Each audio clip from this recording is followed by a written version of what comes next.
Hello everyone. In this video, you will learn how to use the Availity Provider Portal. To begin, you need to set up your account. First, choose one person in your organization to act as the administrator. This is usually an office manager or provider. This person will control user access. Next, go to the Availity website and click on the Register option.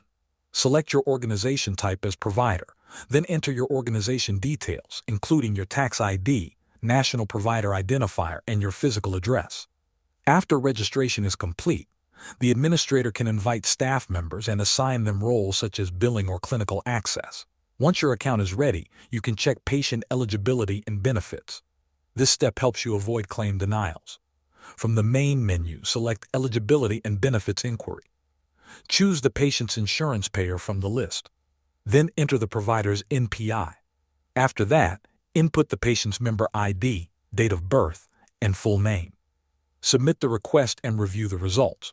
You will see details like copays, deductibles, and coverage status in real time. Next, you can manage prior authorizations. Go to Patient Registration or the Authorizations and Referrals section. Choose the type of authorization you need, such as inpatient, outpatient, or referral. Enter the required diagnosis and procedure codes. Then upload any supporting documents like clinical notes. After submission, you can track the request in the authorization dashboard without calling the payer.